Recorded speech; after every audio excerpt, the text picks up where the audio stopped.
All right, welcome to Crafting Interpreters in Rust. Today we're just going to get started reading Chapter 8, Statements in State. The interpreter we have so far feels less like programming a real language and more like punching buttons on a calculator. Programming to me means building up a system out of smaller pieces. We can't do that yet because we have no way to bind a name to some data or function. We can't compose software without a way to refer to the pieces. To support bindings, our interpreter needs internal state. When you define a variable at the beginning of the program and use it at the end, the interpreter has to hold on to the value of that variable in the meantime. So in this chapter, we will give our interpreter a brain that can not just process, but remember. State and statements go hand in hand.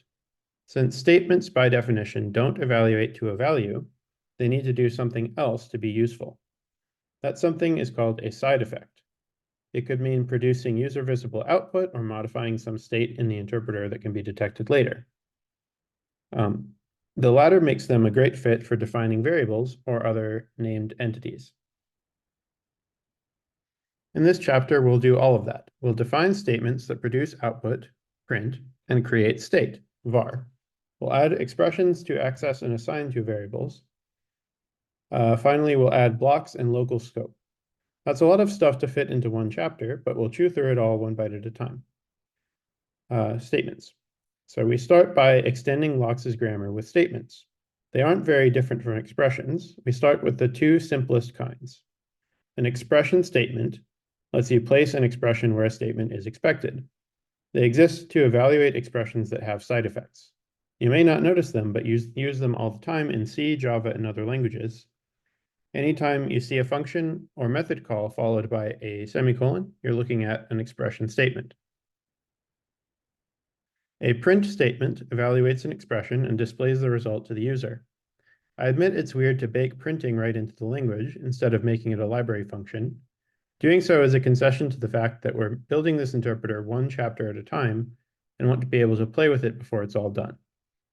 To make print a library function, we'd have to wait until we had all the machinery for defining and calling functions before we could witness any side effects.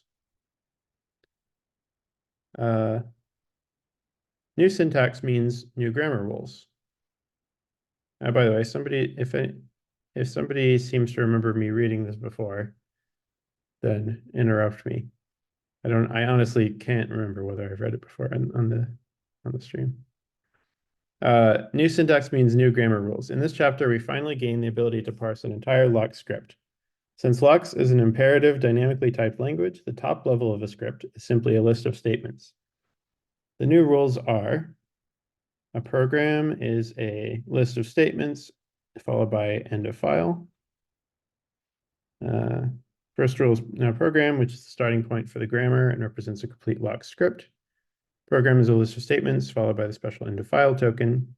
The mandatory end token ensures the parser consumes the entire input. Right now, statement only has two cases for the two kinds of statements we've described. Okay. I think you read until scope before. Yeah, this does feel a little familiar. So Is there a paragraph labeled scope? let's see.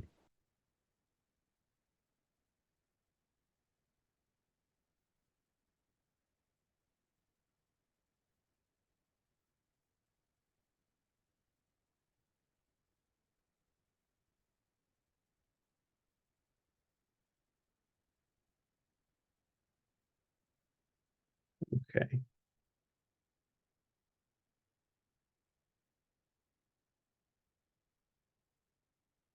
There is.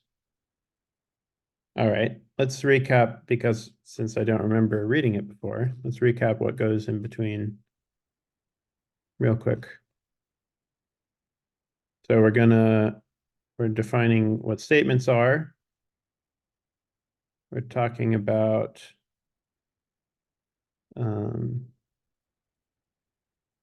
how to model them in a syntax tree.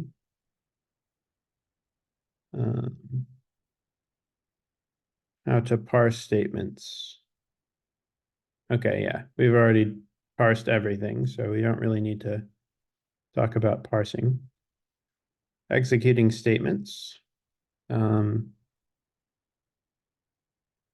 Okay, yeah, so for an expression statement, you evaluate the expression inside and return null. For a print statement, you evaluate it, you print it out, and then return null. Okay. And then we're adding something at the top level because the program is now a list of statements. So to interpret an entire program, you just interpret each statement inside it. Okay. Global variables. All right, so now he's talking about bindings. So when you say this, it creates a new binding that associates a name beverage to a value, string espresso. And then from then on, a variable expression accesses that binding. All right.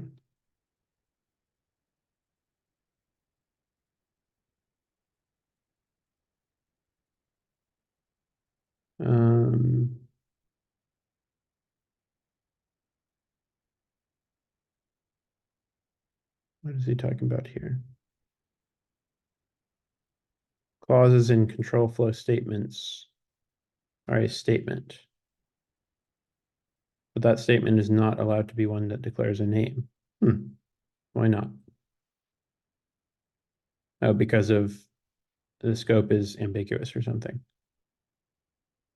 Like I guess it's useless. Like if you declare this variable, then it immediately goes out of scope, and so you can't really use it because this is the only statement.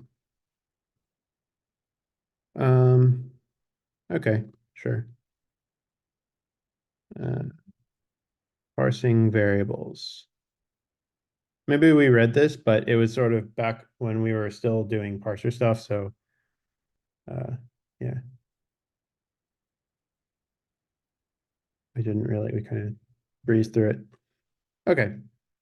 And then he's talking about environments. So we're going to keep a mapping of which bindings refer to which values and have that be the global state that we modify when we declare a variable. Sure.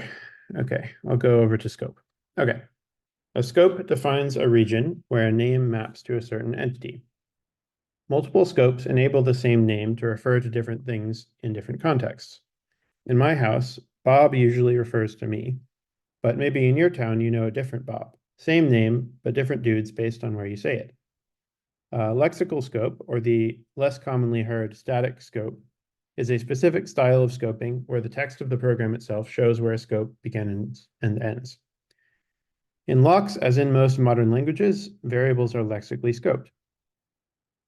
When you see an expression that uses some variable, you can figure out which variable declaration it refers to just by statically reading the code. For example, here we have two blocks with a variable a declared in each of them. You and I can tell just from looking at the code that the use of a in the first print statement refers to the first a, and the second one refers to the second. This is in contrast to dynamic scope, where you don't know what a name refers to until you execute the code. LOX doesn't have dynamically scoped variables, but methods and fields on objects are dynamically scoped. For example, when playIt calls thing.play, we don't know if we're about to hear Careless Whisper or for. It depends on whether you pass a saxophone or a golf club to the function, and we don't know that until runtime. Scope and environments are close cousins. The former is the theoretical concept, and the latter is the machinery that implements it. Okay. As our interpreter works its way through code, syntax tree nodes that affect scope will change the environment. In a C-ish syntax like LOX's, scope is controlled by curly braced blocks. That's why we call it block scope. The beginning of a block introduces a new local scope, and that scope ends when execution passes the closing curly brace. Any variables declared inside the block disappear. Nesting and shadowing. A first cut at implementing block scope might work like this. As we visit each statement inside the block, keep track of any variables declared. After the last statement is executed, tell the environment to delete all of those variables. That would work for the previous example, but remember, one motivation for local scope is encapsulation.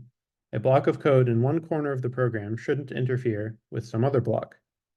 Check this out. So we declare a thing called volume outside the scope, and then inside the scope, we make a new thing called volume. Look at the block where we calculate the volume of the cuboid using local declaration of volume. After the block exits, the interpreter will delete the global volume variable. That ain't right. When we exit the block, we should remove any variables declared inside the block. But if there is a variable with the same name declared outside the block, that's a different variable. It shouldn't get touched. When a local variable has the same name as a variable in an enclosing scope, it shadows the outer one. Look, code inside the block can't see it anymore. It is hidden in the shadow cast by the inner one, but it's still there. When we enter a new block scope, we need to preserve variables defined in outer scope so they are still around when we exit the inner block. We do that by defining a fresh environment for each block containing only the variables defined in that scope. When we exit the block, we discard its environment and restore the previous one. We also need to handle enclosing variables that are not shadowed. Here, global lives in the outer global environment and local is defined inside the block's environment. In that print statement, both of those variables are in scope. In order to find them, the interpreter must search not only the current innermost environment, but also any enclosing ones. We implement this by chaining the environments together.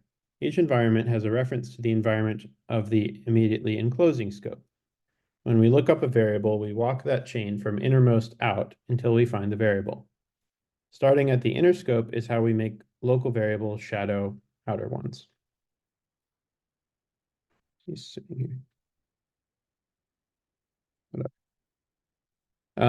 Before we add block syntax to the grammar, we'll beef up our environment class with support for this nesting. First, we give each environment a reference to its enclosing one, right? This field needs to be initialized, so we add a couple of constructors. The no argument constructor is for the global scopes environment, which ends the chain. The other constructor creates a new local scope nested inside the outer one.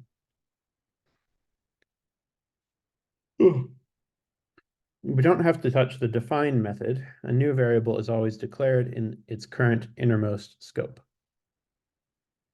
But variable lookup and assignment work with existing variables, and they need to walk the chain to find them. First, lookup. All right, so when you're looking up a variable, let's see, I guess this is probably, this is a snippet of the surrounding code, but this is probably where after, this is like if it's found, and so this is run if it isn't found. So if it isn't found and the enclosing one is not null, then you recurse on the enclosing one. The variable isn't found in the environment, we will simply try the enclosing one. That in turn does the same thing recursively, so we will ultimately walk the entire chain. If we reach an environment with no enclosing one and still don't find the variable, then we give up and report an error as before. Assignment works the same way. All right, so after you have determined that the variable doesn't exist in the current scope, if the enclosing scope is not null, then you assign in the enclosing scope. Let me think about this. So this is, you're assigning something to a value. This case is it already existed. Okay, I see. So because like assigning is different from declaring, right? So if you were declaring, then it should care about whether Like it should work if it doesn't exist in the current scope. All right.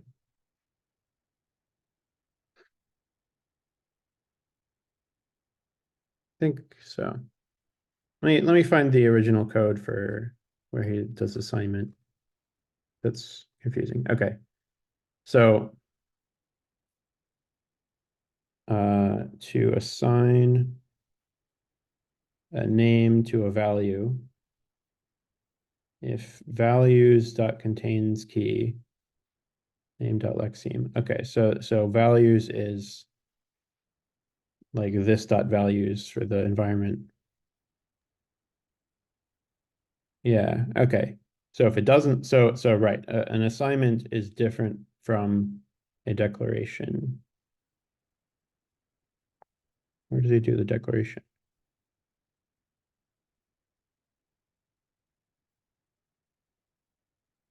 Okay, look at that.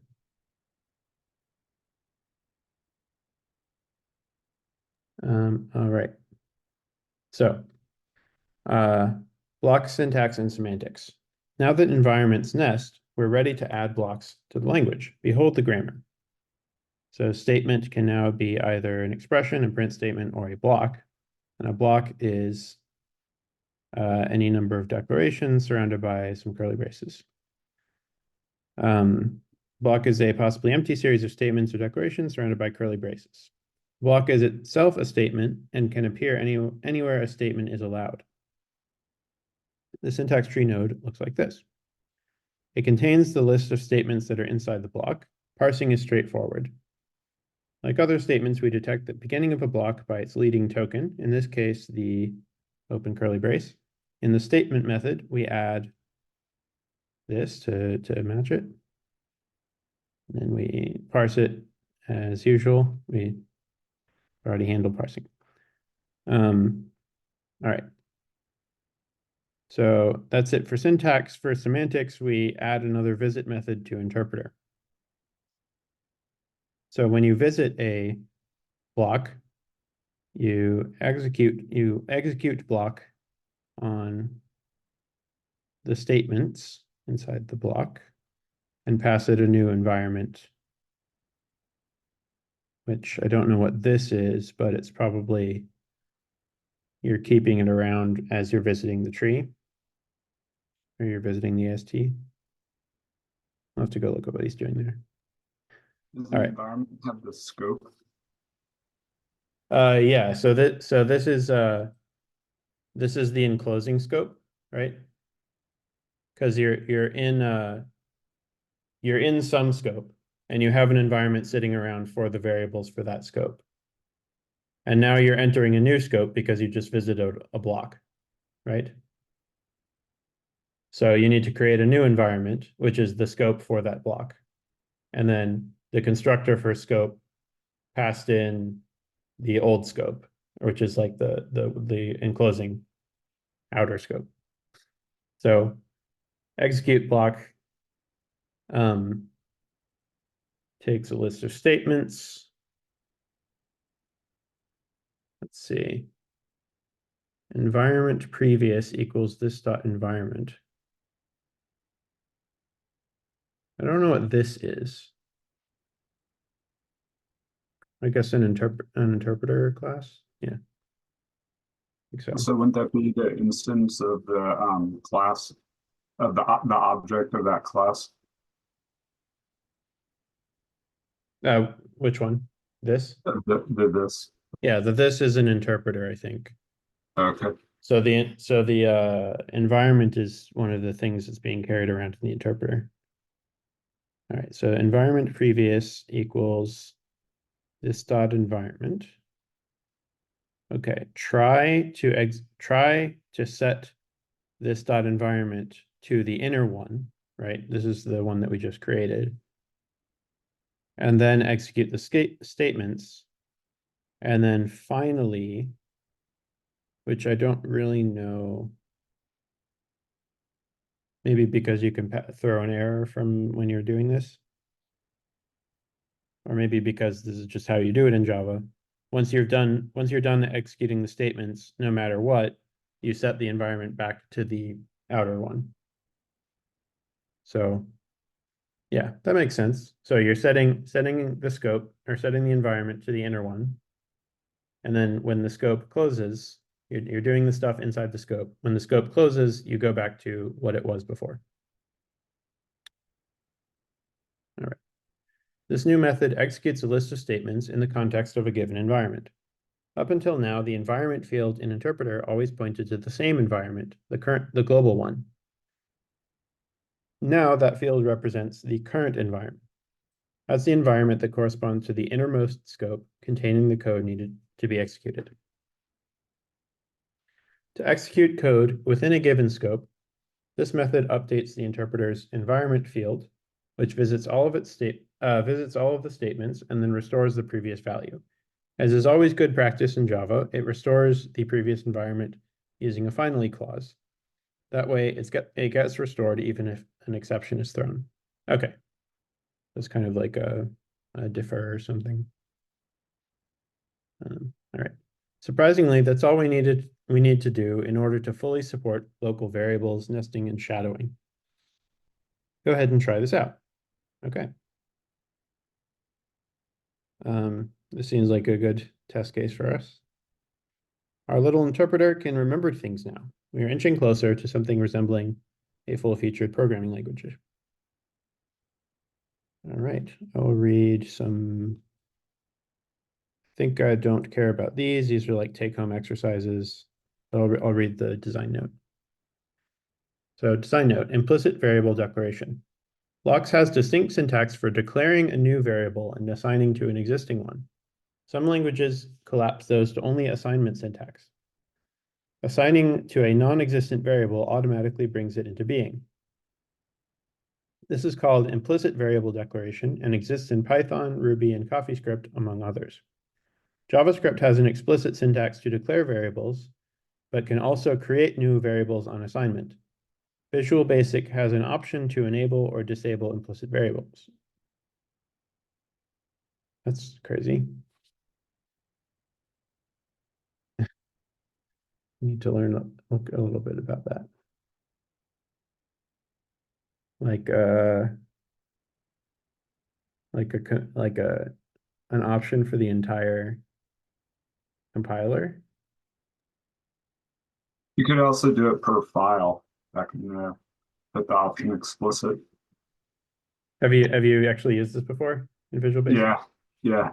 Okay. Well, as long as you can change it per file, then it's a little bit more okay. But yeah, it's crazy. All right. When the same syntax can assign or create a variable, each language must decide what happens when it isn't clear about which behavior the user intends. In particular, each language must choose how implicit declaration interacts with shadowing and which scope an implicitly declared variable goes into.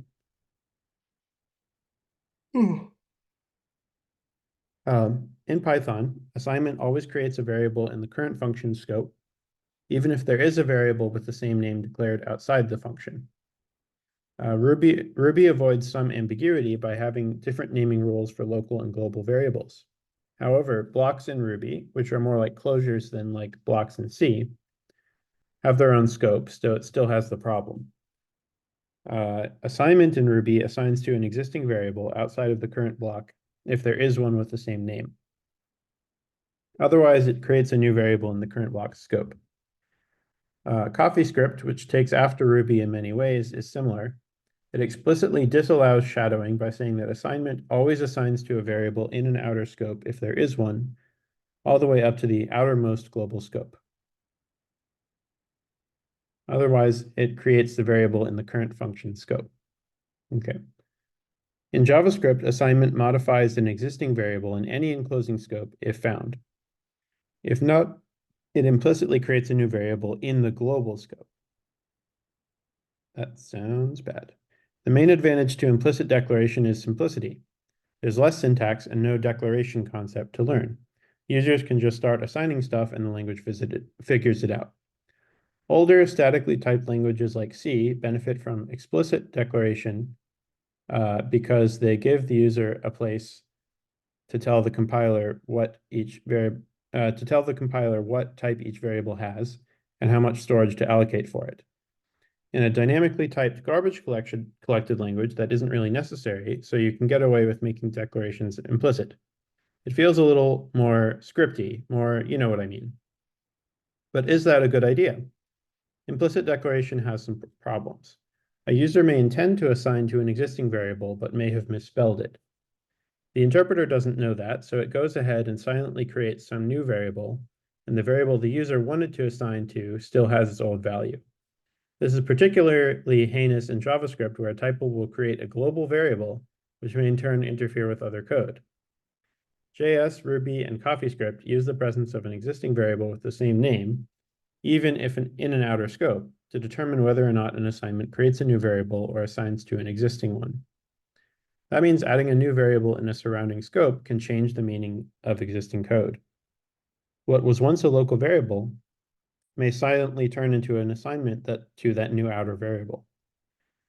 In Python, you may want to assign to some variable outside of the current function instead of creating a new variable in the current one, but you can't. Yeah, I've seen that happen. Over time, the languages I know with implicit variable declaration end up adding more features and complexity to deal with these problems. Implicit declaration of global variables in JavaScript is universally considered a mistake today. Strict mode disables it and makes it a compiler error. Python added a global statement to let you explicitly assign to a global variable from within a function. Later, as functional programming and nested functions became more popular, they added a similar non-local statement to assign to variables in enclosing functions. Ruby extended its block syntax to allow declaring certain variables to be explicitly local to the block, even if the same name exists in an outer scope. Given those, I think the simplicity argument is mostly lost. There's an argument that implicit declaration is the right default, but I personally find that less compelling. My opinion is that implicit declaration made sense in years past when most scripting languages were heavily imperative and code was pretty flat. As programmers have gotten more comfortable with deep nesting, functional programming, and closures, it's become much more common to want access to variables in outer scopes. That makes it more likely that users will run into the tricky cases where it's not clear whether they intend their assignment to create a new variable or reuse the surrounding one. So I prefer explicitly declaring variables, which is why LOX requires it. Okay. That was chapter 8. I think as we implement this, I'm going to probably go back to some of the environment stuff. So his environment thingy was a map from string to object. So for us, it's going to be a map from string to runtime value, our thing that's specifically called value. You can define something, which means just put it in the map. And then you can get something by the name, which means you just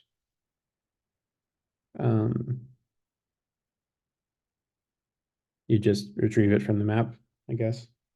And then I guess, right, so you're never not supposed to, yeah, this is referring to an undefined variable if it's not in the map. Okay. All right. And then in the interpreter, he is shoving an environment. And then let's see. When you visit a variable, we call define. Okay, cool. So let's see how it makes sense to do this for Rust.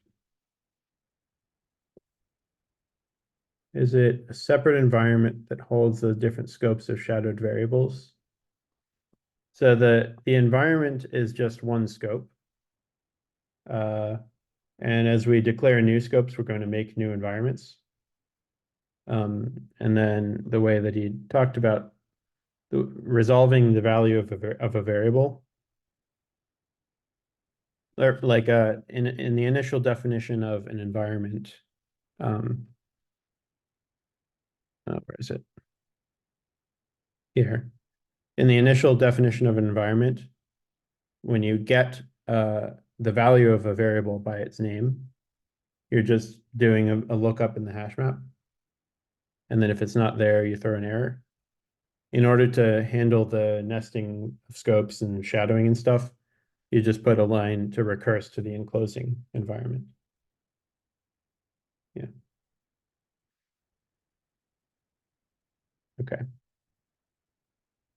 So,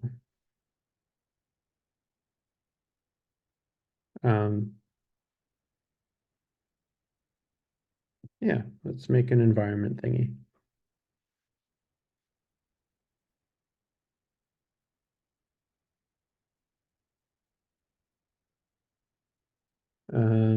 Let's see. How do you do that?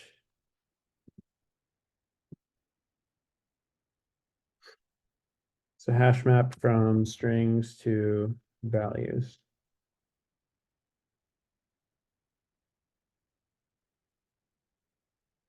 Should it be, I don't know if it should be references or not. I guess it can be owned, right? Because we're gonna reduce those values and then shove them into the environments. That feels right.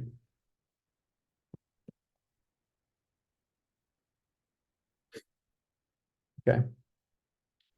And then right now we have an evaluator for expressions. And you put your thumb up, a thumb icon appeared. Like this? Okay, that's freaky. It's just waiting for me to put my thumb up. Can somebody else do it?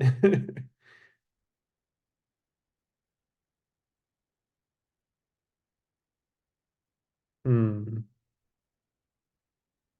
Okay. It's not that smart. I don't trust that. Yeah, I found that it depends. Like the computer I'm using isn't very powerful, but other ones that I've used will actually do that. So it's got cycles to spare, I guess. Well, I'd rather it not spend my cycles on that. I'll try to turn that off. Can I do this? Yeah. What else is it? What else is it doing? Oh, we've gotten it to do a heart on my fiance's computer. A heart? Okay. Yeah, yeah. And All right. I think it sometimes needs like a flat background. There we go. Yeah. There we Jesus. All right. Fun. All right. So all right, so are you telling me how to turn it off? Seeing gesture recognition.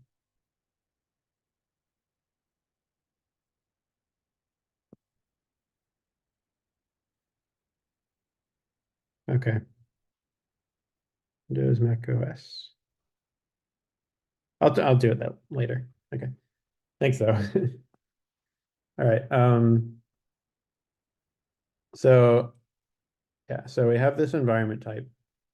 Right now we just have like an eval thingy. We don't have a class. Should I maybe stick with that interface?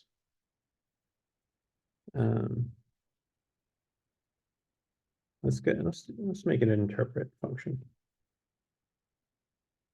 So interpret takes oh, I guess evaluate an expression, and this is like an environment. We just hadn't decided on the type yet.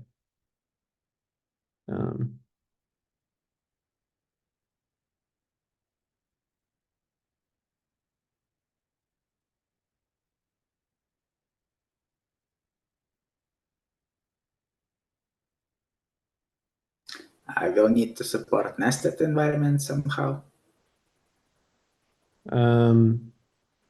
Yeah, it's got, right, you're right, yeah.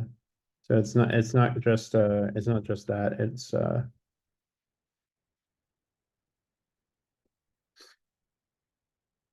this and then enclosing, which is an option. Another environment? I don't know. This is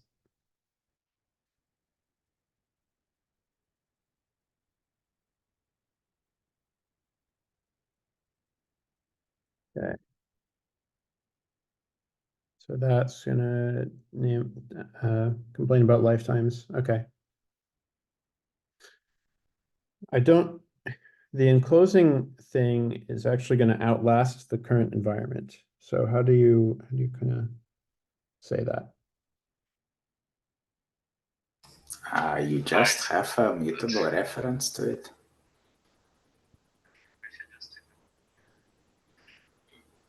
And you need to add the lifetime and lifetime parameter to. Yeah. It goes after the environment and you don't need it before. All right. So that'll be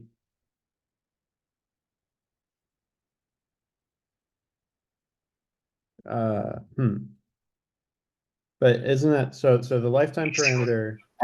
You have it in the wrong order. It's prime A ampersand mute. It is? Base. Yes. That doesn't seem right.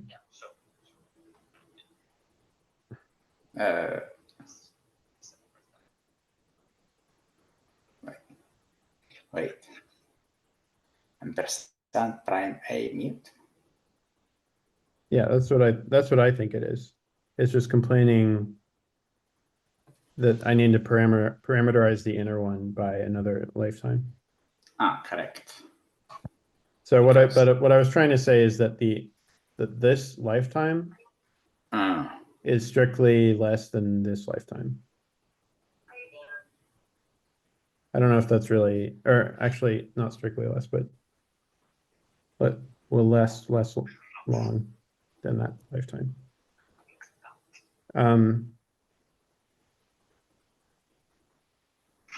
Okay. Oh, I should say, by the way, We'll see what happens. So so impl environment. So you can make a new environment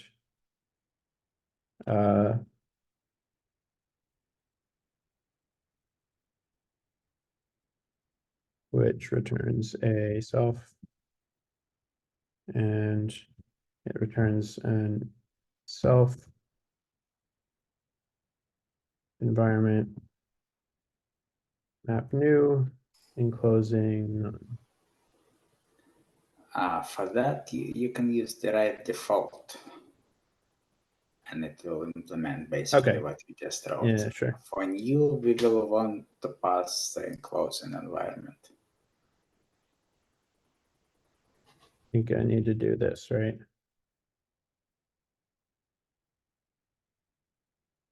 Yeah.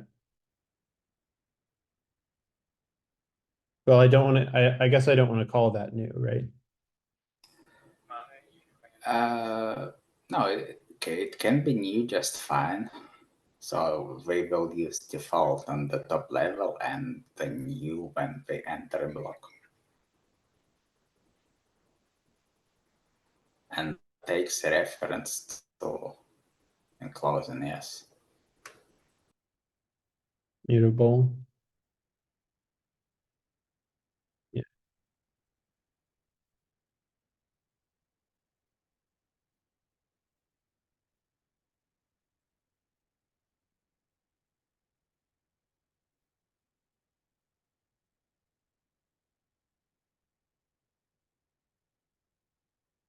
All right. What's your problem? Lifetime stuff. Yeah, you need to specify that mute this lifetime A. Yeah. Explicit lifetime required in the type of enclosing. Yep. That's pretty clunky. But it is what it is. Okay, so. All right. So.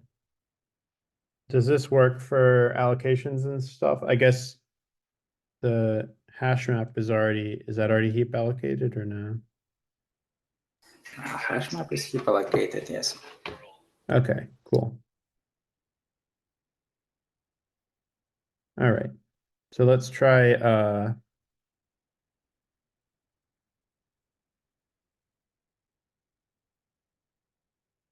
defining define. So you have a self, and now you're defining this variable name to this value. Does it, I guess, taking ownership? The guy said that the declaration is a separate step and it's required. Yeah. So we want declare that takes just name. And second one would be assign that takes a name by probably string reference and a value. Yeah, so he has a define. But yeah, I agree that those are the two steps. We have declare and then we have assign. And if we want to define, and if we want to make a define and sort of match how he implements it, then this can just be a declare followed by an assign, maybe. So I don't understand why he has this define, at least not from his explanations. yeah, because yeah, I was looking for where he had the. Does he not allow like just saying like var a equals 5? Thought that was allowed. Like you can only do this.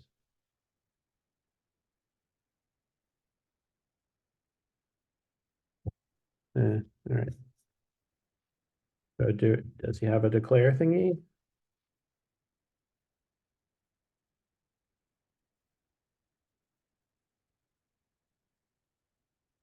In his challenge, he says that if you just have var a colon, that it's implicitly initialized to null. Okay, yeah, that sounds about right. So yeah, the grammar rule says this is optional. So what's he do?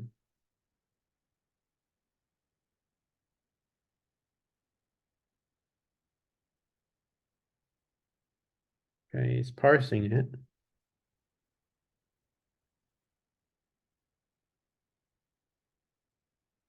Turn new expert.variable. Okay.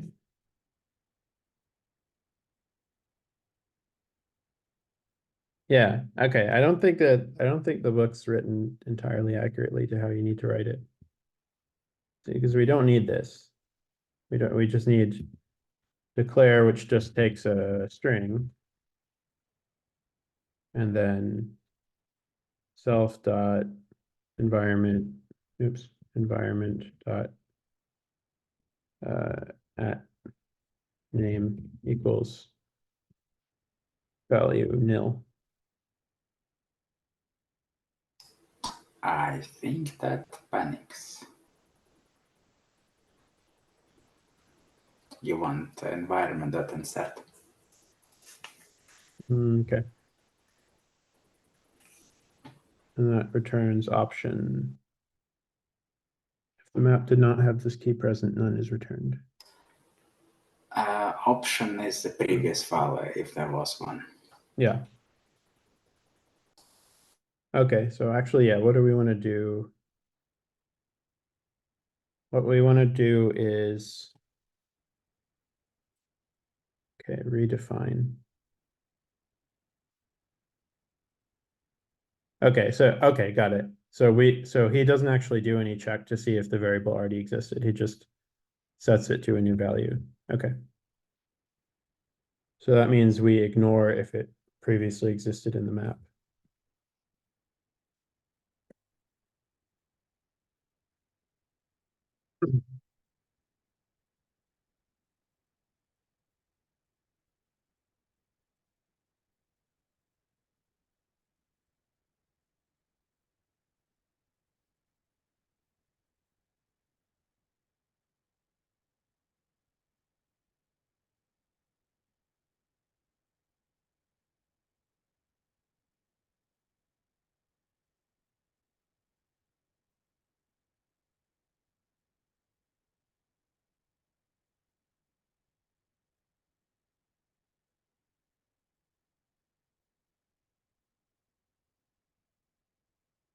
All right, so what he will do for assignment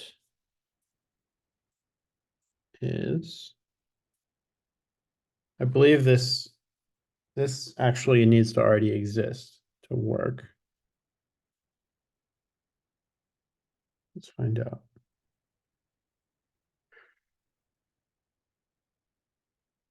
Yep.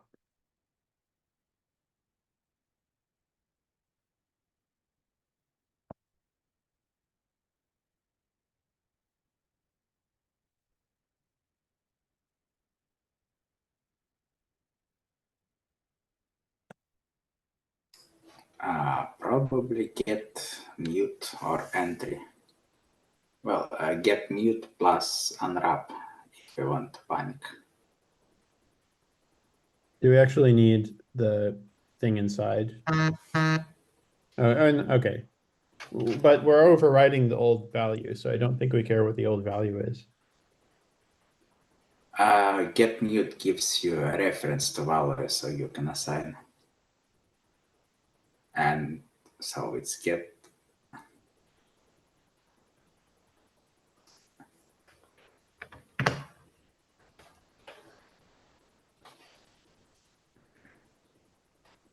Don't think you need V either. Yeah, but that should work. Okay. Well, I want to throw a runtime error, not panic. So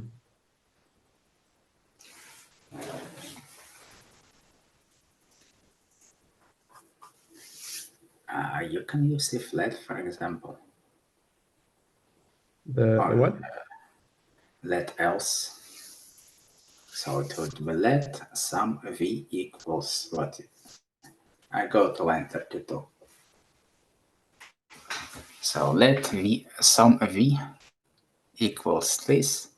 I get rid of semicolon. Else between paren and opening brace, type else. Get rid of one pair of braces. So yes, else goes here, and then and then braces. Okay. Inside those braces, you must exit the function. All right. Let me see if I know what's happening. So we're calling this pattern matching. Yep. If the pattern match fails, then we go here. Yep. But is V defined in here? No, because the pattern match failed. Okay. Yep. It's sort of a newish version of if let. Yeah. I don't like it. Then I guess all of these things are gonna need to. You can panic for now.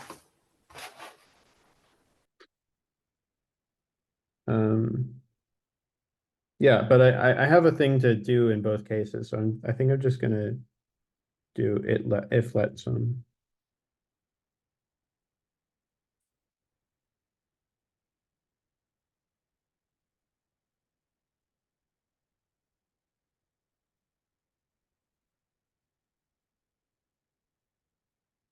Yeah.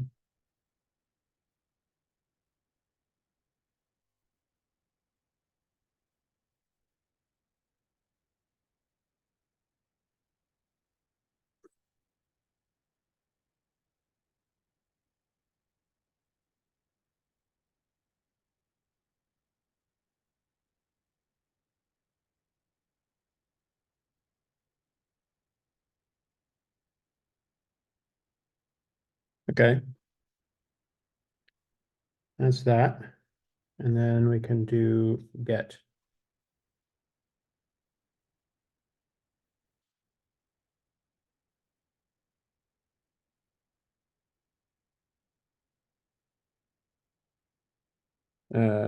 Mutable reference.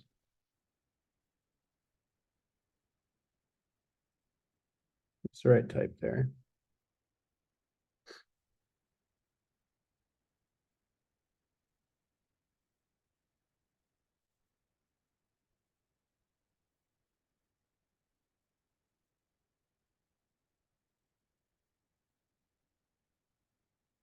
Now what type, let's see, if I just get that. That's an option and that. Maybe I can just use get and get mute. And then just return what the hash map would return.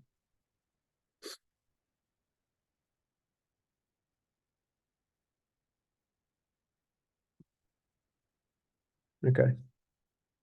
What's wrong with that? I need a mutable reference to self. Okay.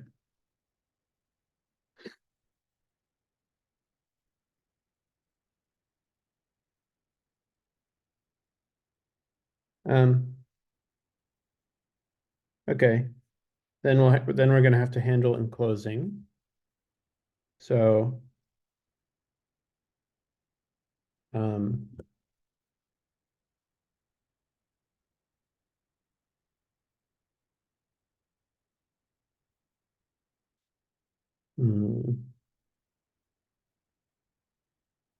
Where does he actually need to use that?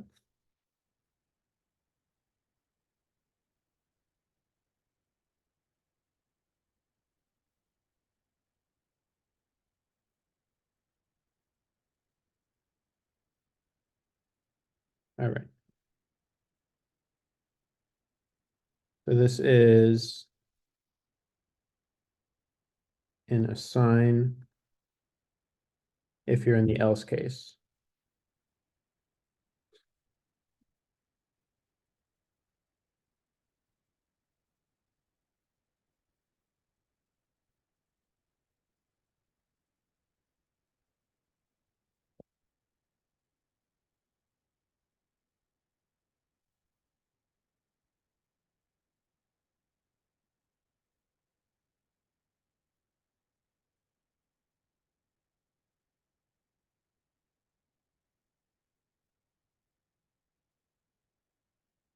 I guess I need a mutable reference to the enclosing scope.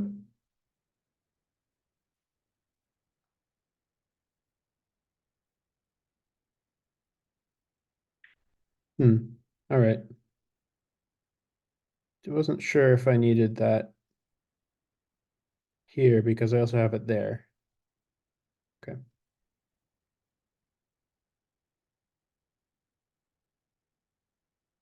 Well, it doesn't complain. And then when you don't have to touch the define method because it's always declared in the innermost scope, sure. But when you look up something, so we're gonna have let some b equals that b plus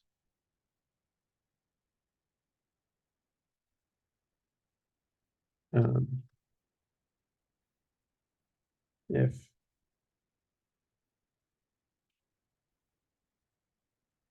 closing, put that in closing.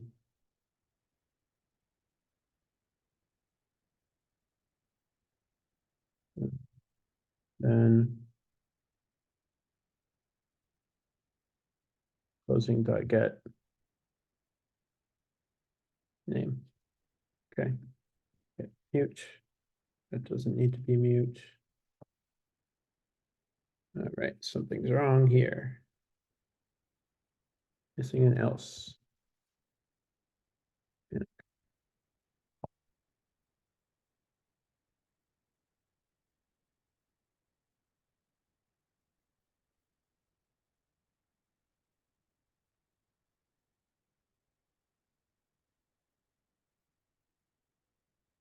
Okay, something's still wrong.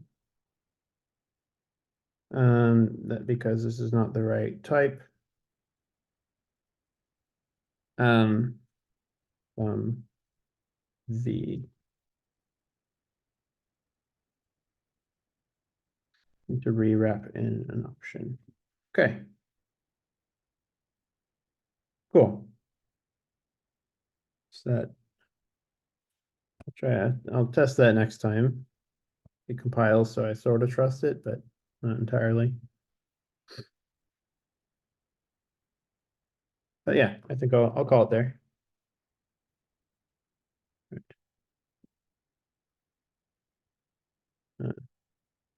Cool. All right.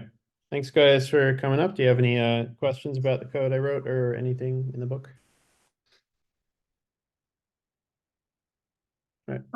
Actually, just with the new operator for the environment, like how's the environment going to get initially set with because you pass in you have to Yeah, include- so we sort of made the environment struct, but without the surrounding logic that will actually use it. But it'll be something like interpret, and then it'll take a program node. Whatever we called it in the parser. And then it'll do some stuff where it like looks for each statement and then it initializes the outermost environment. Does some stuff for each statement. Oh, sorry.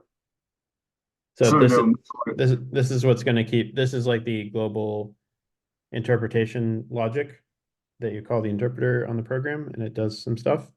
So inside this function, we'll keep the state of the environments. okay. Is that first one like initialized without the new call? Oh yeah, Right. that's from derived default. Okay. All right, thanks. Okay, yeah. All right. Have a good night, guys. And we'll see you next time. Thanks all. Yeah, thanks.